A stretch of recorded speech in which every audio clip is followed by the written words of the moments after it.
atenção porque eu vou falar aqui, é preciso ter muita fé no trabalho da Polícia de São Paulo. E na polícia você não tem de ter fé. Você tem de receber dados que justifiquem a tese que a polícia apresenta quando ela diz que solucionou um caso. Né? Por que eu digo que a gente precisa ter fé em algumas conclusões da Polícia de São Paulo? Porque esse caso Vitória deve merecer uma ampla reflexão da Polícia Civil de São Paulo. A Polícia Civil de São Paulo, precipitadamente, numa tentativa de dar uma resposta imediata para a população que ficou atônita com esse crime, deu versões tão diferentes para o crime até agora que eu me reservo o direito de esperar para ver o que vai acontecer. Continuar cobrando, é claro, pela família, pelos amigos, uma solução para essa coisa escabrosa que aconteceu, mas ao mesmo tempo não comprar mais nenhuma versão da Polícia Civil de São Paulo até que nos apresentem provas concretas de que a tese da polícia é a tese correta. Por quê? Porque vocês vão se lembrar, o crime, o assassinato da adolescente, da Vitória, primeiro foi atribuído ao PCC, com entrevistas de um muito experiente delegado em São Paulo chamado Aldo Galiano. O delegado Aldo Galiano, olha, eu conheço o Aldo Galiano de quando eu comecei na reportagem em São Paulo. Lá se vão lá 25 anos. Ele já era delegado importante em São Paulo, ou seja, é alguém que sabe o que está fazendo. Não é? O Aldo Galiano saiu dando entrevista imediatamente depois do assassinato da Vitória, dizendo que o crime seria atribuído ao PCC. Dada a forma como a Vitória foi encontrada morta, as características do crime, algum tipo de vingança e tudo mais. Então, a morte foi atribuída à principal quadrilha de São Paulo. Muito bem. Primeiro, então, o PCC. Depois, colocaram, não me perguntem como, onde, nem porquê, mas numa reviravolta completa, disseram que o crime teria sido cometido pelo namorado ou ex-namorado da Vitória, que teria um caso com outro rapaz. E os dois, provavelmente motivados por ciúmes, teriam assassinado a Vitória. Tem alguém me ligando freneticamente aqui agora, infelizmente não poderia atender. Não é ninguém importante ou alguém que eu tenha na lista de contatos, claro, senão eu teria parado tudo para atender se fosse alguma emergência, alguma coisa assim, né? Então, primeiro o PCC, depois o ex-namorado, num caso homossexual com um amigo, num crime motivado por ciúmes. Vejam que uma versão não tem absolutamente nada a ver com a outra. Depois, incluem o pai da Vitória na lista de suspeitos. Uma terceira versão, sem nexo algum com a primeira, nem com a segunda. Terceira versão.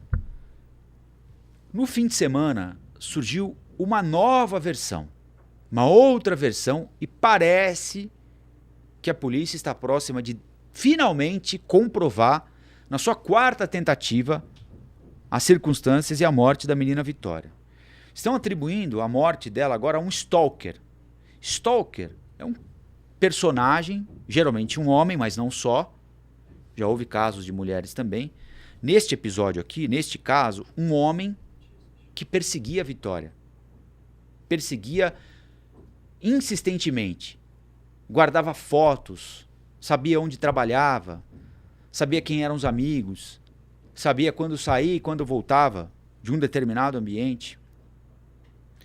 Em novo depoimento, Michael Antônio Salles dos Santos confessou o assassinato da jovem Vitória Regina de Souza em crime ocorrido em Cajamar. Michael já está preso. Em perícia realizada no celular dele, a polícia tinha encontrado imagens de um revólver e uma faca. A jovem Vitória, de 17 anos, foi encontrada morta em uma região de mata em Cajamar, Grande São Paulo. Ela ficou desaparecida por 7 dias após ser sequestrada enquanto voltava para casa. A polícia acredita que o corpo encontrado no último dia 5 foi deixado lá entre 4 e 5 dias antes da descoberta. Os dados que comprovariam a perseguição do assassino à Vitória foram obtidos a partir de um software israelense chamado Celebrity, que auxiliou a polícia a localizar provas contra esse indivíduo, o Michael Antônio Salles dos Santos. Entre os arquivos encontrados no dispositivo do indivíduo, no celular dele, há diversas fotos da Vitória. Esses diversos registros denotam traços idênticos aos observados nos crimes de stalking. A perícia constatou que ele acessou o perfil da Vitória no Instagram depois de ela estar desaparecida na madrugada do dia 27 de fevereiro. Os investigadores, em uma análise inicial, conjecturam que o homem pode ter algum tipo de fixação pela vítima do crime. O interesse acentuado no perfil da vítima não se restringe a ela. Também constam imagens de outras garotas que se assemelham fisicamente, apresentando os mesmos traços e o mesmo biotipo da Vitória. A investigação apura conversas de Michael com o ex-namorado da Vitória, mostrando preocupação sobre seu automóvel supostamente relacionado ao crime, o que poderia sugerir uma ligação entre eles. Os advogados do Michael negam o envolvimento dele no crime e dizem que vão provar a inocência do homem ao longo da investigação e do processo. A investigação do assassinato da Vitória, morta em Cajamar, deve ser concluída até 13 de abril, data em que ela completaria 18 anos, minha gente.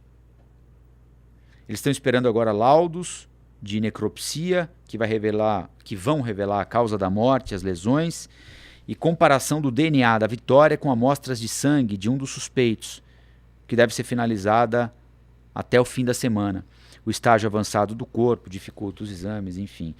É uma notícia importante, sem dúvida alguma, mas importante também esperar, né? Porque, como eu disse, já são 3 versões completamente diferentes uma da outra. Então, para que uma quarta também se prove inconsistente, não precisa de muito, né? Então vamos aguardar, vamos esperar para saber se de fato